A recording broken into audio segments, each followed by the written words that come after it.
There was a day that I became wealthy. I'll tell you the day, I know that day I was rich. I was broke. I was pissed. I was angry at everybody else but who? Myself. I had a friend that I loaned money to when I had barely enough and I knew he needed it. And I gave him $1,200 and I'm here not able to eat. I'm down to like $25, $26. And I'm saying to him, calling him, and he's not returning my call. And I just need some money and he's ignoring me. I didn't ignore him, so I'm pissed. I'm frustrated. In the midst of all this, I'm also pragmatic.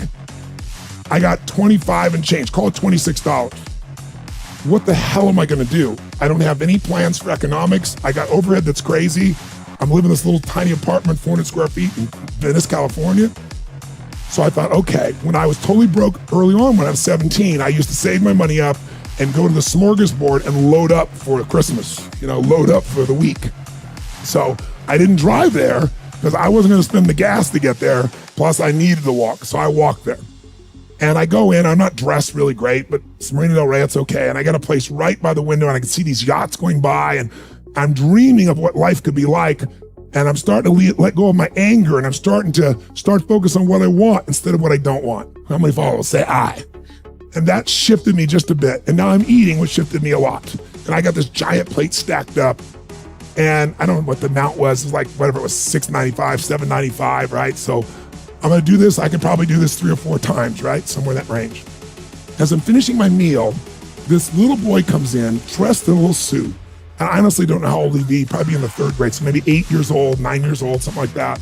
And he opened the door for his mother, and he came over and he pulled out the seat for her, and she sat down. And she was a pretty lady, but as pretty as she was, I was totally obsessed by this boy. He had presence at 7 or 8 years old.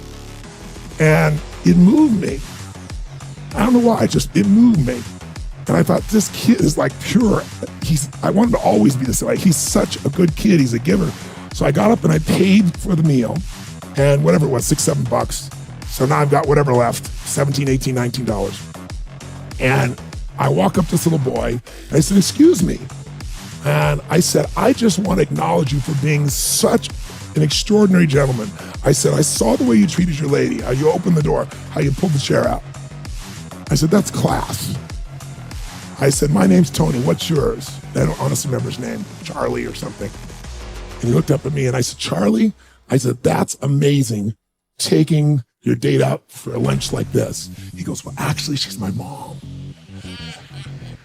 And I said, that's even more cool.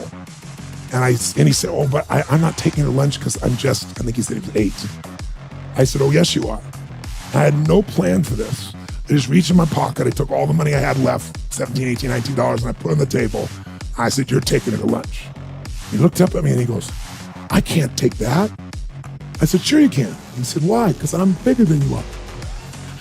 And he smiled real big, and I didn't even look at his mom. I just turned and walked away. And I didn't walk out of that door. Flew home. I should have been freaking out. How the fuck am I gonna eat? But I didn't. I flew because something inside of me had finally got past scarcity. I finally realized there's something inside of us more than our limits, especially around this thing called money that I had let terrorize me. And I got home and the mailman came that day and I had no idea I was gonna have my next meal. And a letter comes and it's from the guy I loaned the money to. Handwritten note saying, I've been avoiding you. It's wrong. I'm so sorry. You were there when I needed you. Here's what I owe you plus a little bit more. And the $1,200 was there, plus another $100 for the time that I had to take care of it. And for me, $1,300, that was enough to run my show for a month or 2. And I cried. And then I decided, what does this mean?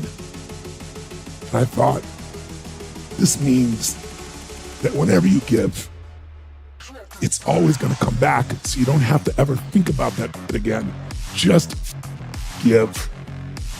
And the rewards will be greater than you can ever imagine. I don't know if that's coincidence, but I decided to believe that day was a blessing when I became rich. And I can tell you honestly, I've had tough days in my life, economically, emotionally, like all of us. but I've never gone back to that scarcity. I never will. The secret to living is giving. Do it when you don't have it, and I promise you, scarcity will leave your life.